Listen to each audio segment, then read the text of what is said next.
Chers amis, chers auditeurs, bonjour, Monique Nakache à l'antenne pour Paris Culture et Spectacle. Aujourd'hui, je voudrais vous faire découvrir un livre qui a vraiment attiré toute mon attention.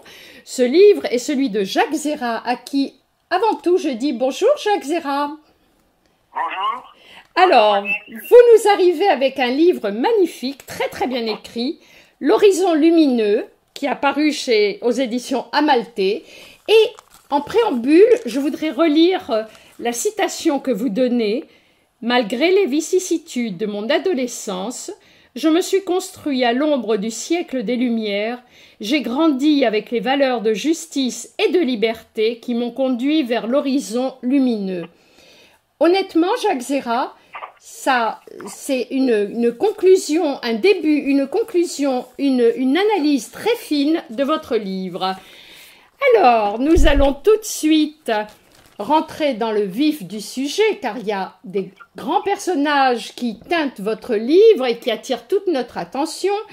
Voulez-vous commencer déjà avec le personnage très affectif, Nono? Nono était mon grand-père. C'était le père de ma mère, avec qui j'avais des relations privilégiées. J'allais souvent chez lui. Au début, il était pharmacien toléré, comme ça existait à l'époque. Et puis, il a ouvert un centre immobilier. Et j'allais le voir souvent, et il se trouvait que son bureau était pas loin du Petit Matin. Je pense que vous savez, vous connaissez le Petit Matin. Tout à fait. Le journal dirigé par monsieur, comment il s'appelle? Le Petit Matin, c'est Smadja, non? Non, c'est la Dépêche, Smadja. Non, c'était pas Smadja, c'était Zana. Zana. Il était dirigé par monsieur Zana. Monsieur Zana, donc mon grand-père m'emmenait et il avait exposé un tableau noir dans lequel, à l'époque, on mettait des informations comme, par exemple, nouveau gouvernement. Et la première fois que j'ai pris conscience de ce tableau noir, c'était lorsque il y avait écrit le Front populaire est formé et le gouvernement est dirigé par Léon Blum. Léon Blum, moi je ne connaissais pas du tout qui était Léon Blum, mais j'entendais des gens qui étaient heureux. Mon grand-père, il avait le visage illuminé, alors que soudain, un petit orage m'a secoué quand j'ai entendu « c'est dommage qu'il soit juif ». Et à ce moment, j'ai compris que j'étais juif et je ne comprenais pas pourquoi on me disait ça de lui. Bon, l'incident étant passé, je retourne avec mon grand-père et puis j'avais pris l'habitude, comme le journal se trouvait pas loin du lycée Carnot, j'allais le consulter pour y lire quelque chose.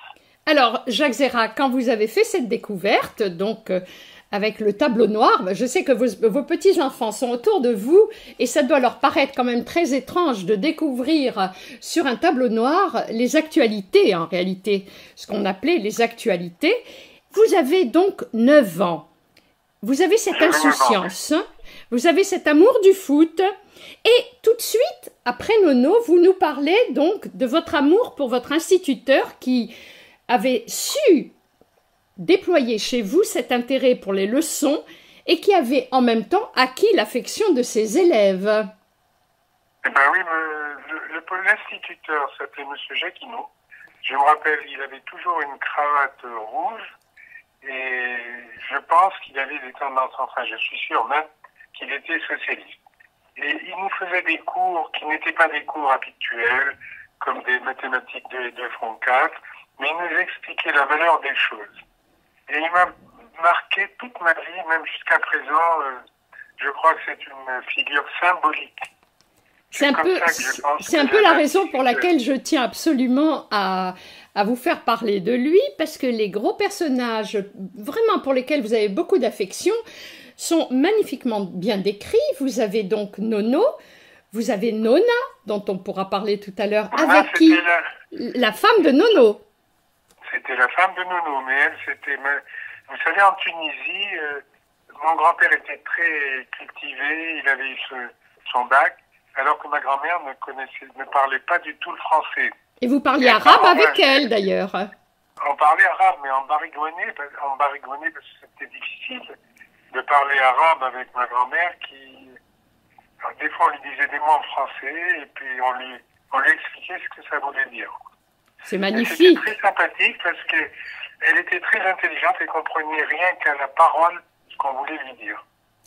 Et alors, les années avancent, Jacques Zéra, parce que l'intérêt de votre livre, je peux vous le dire en toute simplicité, c'est que vous êtes probablement un des premiers à parler de l'action des Juifs tunisiens pendant la période très agitée que nous appelons l'occupation.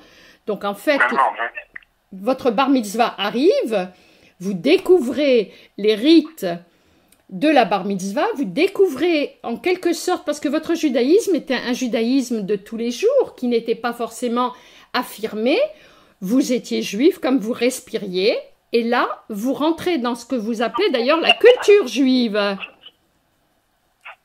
Pardon, j'ai pas compris. Vous rentrez dans l'apprentissage de votre culture juive avec l'apprentissage de votre paracha pour la bar mitzvah. Oui, je commence. Mais vous savez, à l'époque, on passait des examens, le grand rabbin on faisait passer un examen, il fallait connaître quelques prières, il fallait savoir mettre le téphilim, et puis chanter quelques petites louanges, c'est tout. C'était pas comme actuellement, comme je vois mes petits enfants. L'éducation religieuse est beaucoup plus conséquente qu'elle l'a été lorsqu'on était en Tunisie. C'est vrai. Et alors là, Jacques Zéra, arrivent les lois de Vichy, et Alors, avec quelque chose qui vous a beaucoup marqué, c'est-à-dire votre renvoi du lycée. Alors, le renvoi du lycée était... Vous m'entendez? Oh, très bien. Alors, le renvoi du lycée était conséquent à un professeur qui nous disait, vous êtes juif, c'est pas la peine de faire des études, allez au collège Alaoui ou je sais pas quoi, des collèges professionnels. Et moi, ça m'avait tellement frappé que ça m'a suivi jusqu'à présent. Et ça se sent très bien dans votre livre. Mais je pense qu'il est très... L'âme d'un enfant est plus fragile que l'âme d'un adulte. Tout à fait. L'enfant a plus de mal à oublier ce qu'on lui a fait, plutôt que l'adulte qui, se console avec d'autres activités. Mais quand on est en enfance, ça vous poursuit constamment. Et alors là, Jacques Zéra, vos parents vous inscrivent dans une école privée pour ne pas que vous perdiez cette habitude du travail scolaire. Eh bien, vous savez, il y a une école privée qui a été créée par les professeurs qui ont été eux aussi victimes du racisme, du nuage clausus. Et ils avaient constitué une petite école. C'était une école qu'on appelait les collèges, avec 3 ou 4 professeurs. L'un faisait l'anglais, l'autre faisait l'italien. Celui qui faisait l'anglais faisait la littérature, celui qui faisait l'italien faisait les mathématiques, et la physique. Et on était quelques étudiants, une dizaine à peu près, à suivre ces cours intensément. Mais vous savez, ne pas aller à l'école, au lycée, c'est difficile à accepter parce qu'il y a des contacts avec les copains, avec les autres étudiants. Et ça j'allais là-bas, bon d'accord, c'était bien, mais ça a créé en moi énormément de... Bien sûr, il y a eu une fracture. Et alors, quand vous dites les copains, Jacques Zéra, c'est tout égrené de l'attachement que vous avez pour vos amis, dont vos amis italiens et surtout votre grand ami Gino, qui habitait le quartier de la Piccola Sicilia, pas très loin de chez vous. Oui, mais ça, c'était pas des copains d'école, hein, c'était des copains de rue. Du quartier, tout à fait. Mais du quartier, mais absolument. Ils étaient très partagés, mais cet ami Gino avait un père qui était antifasciste et qui avait été, je pense, mis dans un camp. Et lui était vraiment parce que vous savez, à un moment donné, on a été obligé de remettre toutes les radios. Et on a remis toutes les radios, on n'avait plus le droit d'avoir des postes de radio chez soi. Et vous êtes allé remettre la vôtre à la grande synagogue de l'avenue de Paris. C'est ça, à l'avenue de Paris, à la grande synagogue de l'avenue de Paris. Je suis allé avec mon frère, on était une famille de 5 enfants, et on habitait tous, on habitait 2 par 2. Alors j'étais avec un de mes frères qui est décédé malheureusement actuellement, et qui a fait des études dentaires. Et ce frère et moi, on écoutait la radio avec un délice terrible. Et lorsqu'on a apporté ce poste de radio à la synagogue, on a eu l'impression que quelque chose de très important nous manquait. On est rentré à la maison sans se dire un mot. Et puis mon frère s'est mis à pleurer. Et on regardait cette place vide où trônait ce poste de radio.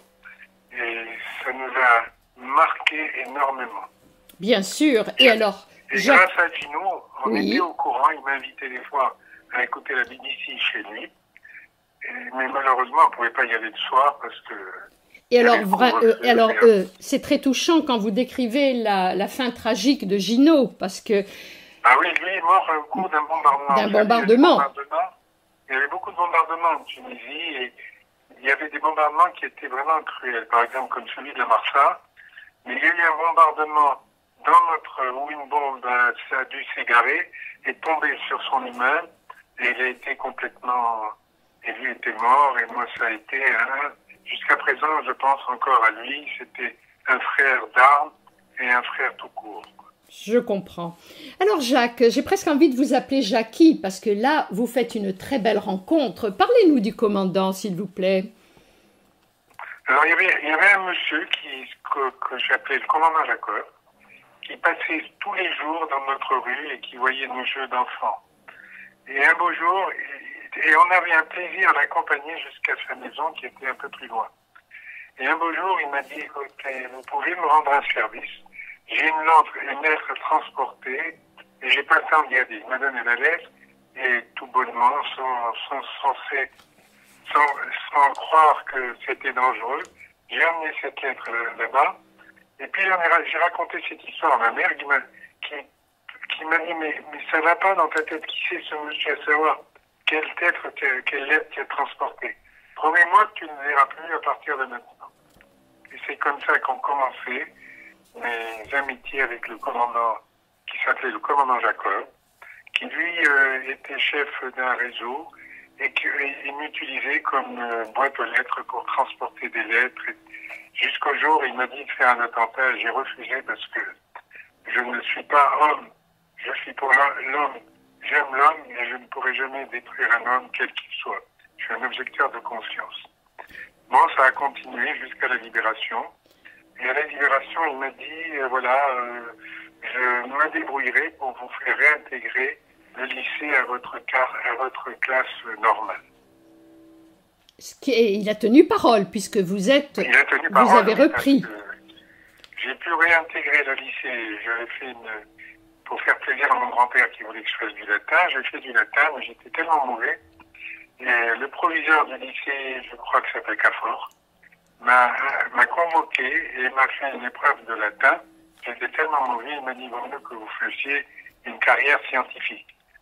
Mais moi, je suis plutôt un littéraire amoureux des livres et des arts. Et ça m'avait un peu chagriné, mais j'ai dit après tout, tant pis, je fais pas de latin, je fais autre chose. Et d'ailleurs, justement, votre amour des livres, tout le livre est égrené de votre amour pour Romain Rolland, par exemple. Eh bien oui, mais je lisais presque un livre par jour, moi, à l'époque. J'allais à une bibliothèque, à l'époque, on n'avait pas de livres chez soi, on n'achetait pas de livres. Mais j'allais à une bibliothèque où il y avait une vieille dame qui me conseillait des livres, je les prenais, et puis un beau jour, je suis parti en vacances, je suis revenu, et puis elle avait disparu de là. Et là aussi, c'est encore une personne qui m'a beaucoup aidé à aimer la littérature, et c'est un des choix que j'ai fait lorsqu'il était question de choisir une destination. J'avais le choix entre... Je peux continuer là? Oui, bien sûr, vous devez, Jacques. En tant que juif, oui, je vous raconterai, parce qu'après j'ai été embarqué dans des... Embarqué, non pas embarqué, mais mon frère m'a persuadé d'adhérer au Parti communiste auquel il était. Et j'ai été communiste pendant un moment. J'ai même été secrétaire de section, secrétaire de cellule. J'ai fait partie des jeunesses communistes en Tunisie. Et voilà, petit à petit, j'ai commencé à faire de la politique. Et le problème qui me préoccupait le plus, c'était de savoir comment régler notre problème juif après tout ce qui nous était arrivé. Nous avions deux solutions. La première, c'était d'aller en Israël, et la seconde, c'était d'aller en France. Entre les deux, j'adorais Israël, mais j'ai senti que ma vie ne pourrait pas être là-bas, puisque j'étais attaché tellement à la langue française, à l'histoire de France, et j'ai finalement décidé d'aller en France plutôt que d'aller en Israël.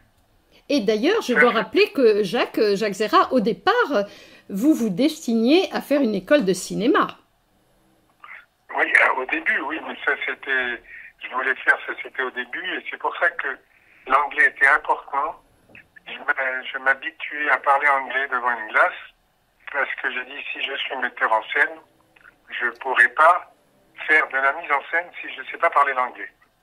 Et c'est ce qui m'a permis de parler anglais pas couramment, mais qui m'a introduit dans la langue de Shakespeare, comme on dit. Mais vous avez également touché un petit peu au théâtre. Oui, mais j'ai touché au théâtre, mais vous savez, c'est des théâtres amateurs. Oui, mais vous citiez quand même, dans votre livre, vous citez Bertolt Brecht. Oui, ça, j'ai essayé de monter ça, mais j'ai pas pu le monter. Bon, mais vous y avez touché quand même. Il y avait une troupe théâtrale à Tunis qui s'appelait l'Essor. Oui. Je ne sais pas si vous l'avez connu. J'ai connu a posteriori, par réputation et par certains articles. J'avais un de mes cousins qui jouait dans ce, il s'appelait Limbroso, qui est, je sais pas son nom d'acteur, je connais pas. Et souvent, il me disait bien, tu vas jouer un petit rôle avec nous, etc. Mais je n'étais pas un acteur né. Je ne pouvais pas être un comédien. Ce qui m'intéresse, de toute façon, quand je parlais de ça à mes parents, mon père faisait la tête, il me disait, prends ton bac, et puis tu feras ce que tu voudras. J'ai pris mon bac, et puis j'ai eu mon bac, quoi, avec un peu de difficulté, il faut le reconnaître, parce qu'à l'époque, il y avait deux parties. La première partie, la deuxième partie du bac. La première partie, c'était la première, où on passait toutes les épreuves à l'écrit, et si on était reçu à l'écrit, on passait l'oral. Et la deuxième partie, c'était soit philo, soit sciences sec, qui nous permettait, une fois qu'on avait acquis le diplôme, de faire des études secondaires. Voilà, et c'est comme ça. Alors, je vous raconterai pourquoi après. Et d'ailleurs, Jacques Zéra, quand vous aviez dit à votre mère que vous vouliez faire du cinéma, la réponse a été magnifique, ça n'est pas pour nous. Oui, ça, mes parents ne connaissaient que trois professions, médecine, pharmacie ou avocat. Et moi, j'ai été orienté vers la pharmacie par respect pour mon grand-père, qui, lui, me parlait souvent des médicaments et qui me soignait quand on était petit, avec des plantes, avec des préparations qu'il faisait lui-même. Il était avant-gardiste, en fait. Pardon ? Il était avant-gardiste pour vous soigner par les plantes. Oui, il était avant-gardiste. Mais vous savez, à l'époque, ceux qui avaient le brevet, c'était des gens évolués. Ceux qui avaient le bac, alors n'en parlons pas. Il y en avait 4 ou 5. Alors, Jacques Zéra, si vous nous parliez un petit peu de votre famille, parce que vous avez beaucoup d'amour pour votre mère, à qui vous n'avez peut-être jamais su ou pu dire que vous l'aimiez, mais c'était par les regards, par les attentions. Mais ma mère était tendre avec nous. Vous savez, lorsque nous avions des chagrins, elle jouait très bien au piano. Elle venait, elle nous prenait à côté d'elle et nous disait, viens, écoute ça. Et elle nous jouait des morceaux de Chopin qui, jusqu'à présent, résonnent dans ma tête. Elle le jouait peut-être pas très bien, mais avec une sensibilité telle qu'on ne pouvait pas ne pas être amoureux de ce passage de musique. En fait, c'était un peu l'intellectuel de la famille.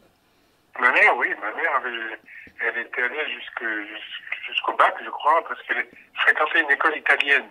Oui. Qui s'appelait l'Asilo. Elle allait à l'Asilo et elle faisait des études secondaires assez poussées. Puis elle a rencontré mon père, parce que vous savez, à l'époque, à 19 ans, les parents ne pensaient qu'à une chose quand ils avaient une fille, c'était de la marier. Et à bien la marier.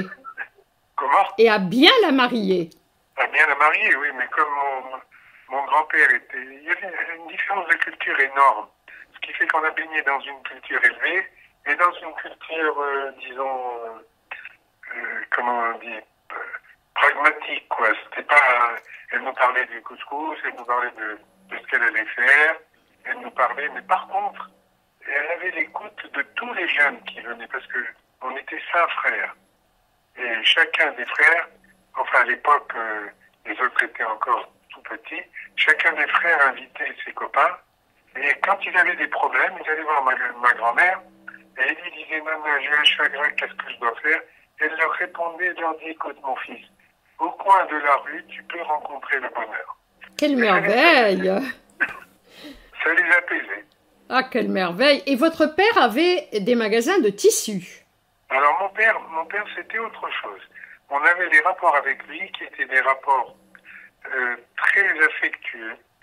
On l'aimait beaucoup, mais c'était quand même celui qui menait la maison, quoi. C'était plus distant, en fait. Oui. Il travaillait au souk, et une seule fois, j'ai eu le courage d'aller le voir, et je l'ai vu comment il vendait des tissus, et comment il arrivait à capter l'attention des clients. Il prenait le mètre, et qui partait du nez jusqu'à la coupe du tissu, et disait, madame, pour vous, je vous donne 10 cm de plus. Je ne sais pas s'il lui donnait 10 cm de plus, ou c'était pour la flatter, quoi, simplement. Et c'est comme ça que vous avez découvert tous ces noms chatoyants de tissus, le taffetas, la soie. Ah oui, mais ça chantait dans ma tête. Le taffetas, la crêpe Georgette, la mousseline. Je sais, enfin plein de noms qui me frappent. Vous savez, pour écrire ce livre, j'ai été faire un effort énorme. Parce que comme vous voyez au début du livre, c'est un vieil homme qui revient sur son passé. Et ça s'est passé à peu près il y a 75 ans. Et vous savez, les souvenirs au bout de 75 ans, ils s'estompent un peu. Et on est obligé de faire un effort de mémoire, ou si on n'arrive pas, on est obligé de combler le vide par une invention. Et c'est là où intervient, je ne me considère pas comme un écrivain, c'est là où intervient le créateur. En tout cas, bravo Jacques Zéra, bravo, parce qu'en lisant votre livre, on n'a vraiment pas l'impression que vous avez eu cette souffrance pour remémorer des souvenirs. C'est fluide et ça coule.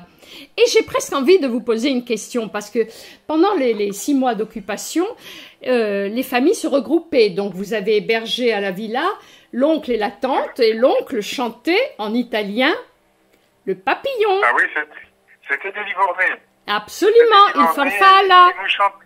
Pardon? Il farfalla con farfallino.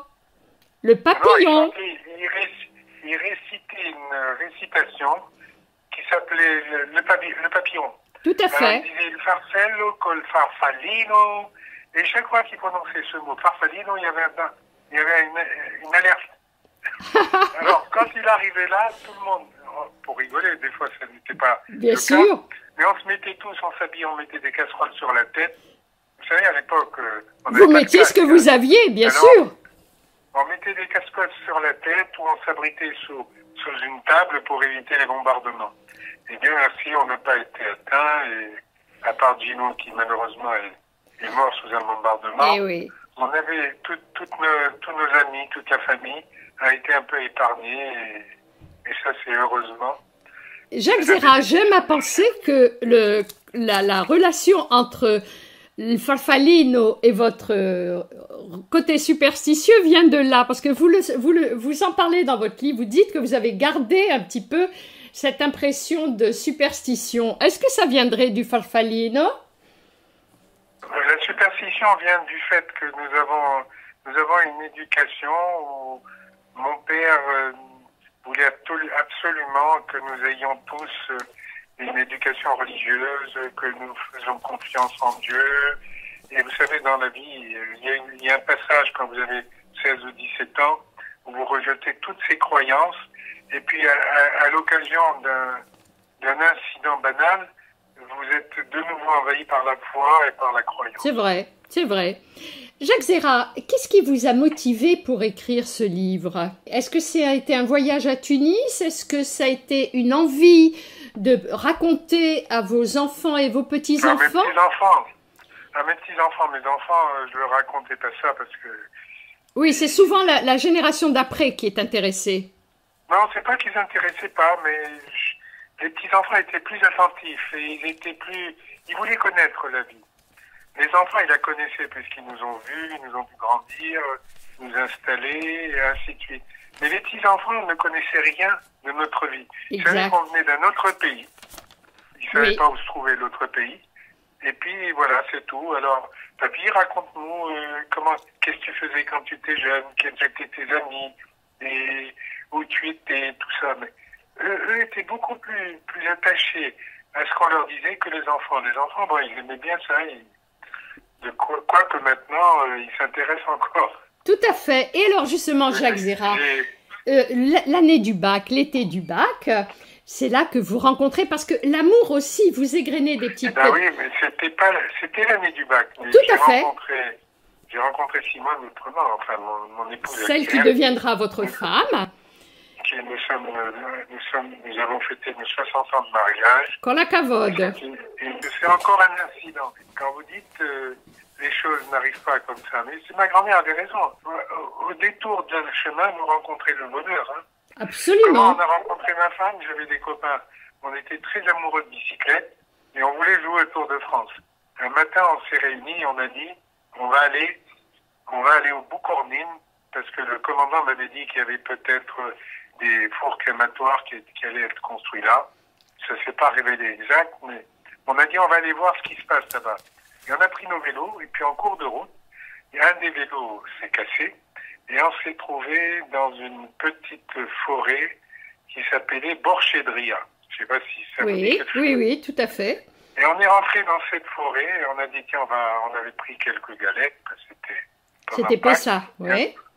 Et on a dit on va aller manger là-bas, on a pris de la boutarde, du pain et tout. Et puis au fur et à mesure qu'on s'enfonçait dans cette forêt, on a senti une odeur de méchoui, de frites, de grillade. Et cette grillade, on s'est approché et on a vu que c'était un autre groupe qui était les étudiants juifs de France. Alors on leur a dit on peut rester avec vous. Ils disent oui, avec plaisir, parce que nous, on s'est scindés également, d'autres sont partis. Alors restez avec nous. Et là, il y avait des jeunes filles avec qui on est resté toute notre vie attachés, dont ma femme, ma future femme, qui était là. Et au retour, on est rentrés tous joyeux, on a repris tous le train, le TGM, je sais pas où on l'a pris, je me rappelle plus, la même livre. Et puis on est rentré à Tunis, et on a promis de se revoir. Mais malheureusement, on n'a pas pu se revoir, parce que moi j'étais en préparation du bac, et ma femme, je crois qu'elle préparait également son premier bac. Non, elle n'avait pas encore son bac, elle allait rentrer en classe du bac, je crois. Voilà, et après, on s'est rencontrés par hasard. On s'est rencontrés par hasard au lycée, alors que je passais mon oral de philo, je crois, ou mon oral de physique, je ne me rappelle plus lequel c'était. Et elle m'a dit, ah, vous passez le bac, et ben moi je le repasse également, je vais le repasser bientôt. Et on s'est promis de se revoir toute la bande, tous les jours, à la même heure, devant Photomaton. Vous savez où se trouvait Photomaton? Tout à fait, à côté de la cathédrale. Devant la résidence générale. Absolument. Et alors, on bagnodait, quoi, on se promenait en faisant l'avenue de Paris de long en large. L'avenue de Paris, c'était l'avenue principale de Tunis. Tout à fait. Et on se promenait de long en large avec un bonheur non dissimulé. Et petit à petit, des couples s'étaient formés dans ce groupe. Et voilà comment j'ai connu mon épouse et je me suis attaché et je l'ai aimée. Voilà. Et on vous souhaite à tous les deux Ad Mea Vesrim Shana. Merci beaucoup. Merci beaucoup. Je rappelle ce magnifique livre de Jacques Zéra qui a paru aux éditions Amalté, L'horizon lumineux. Merci Jacques Zéra. Merci à vous de m'avoir écouté et j'espère que je me suis bien exprimé. Quant à moi, chers amis, je vous dis à la semaine prochaine. Monique Nakache pour Paris, Culture et Spectacle.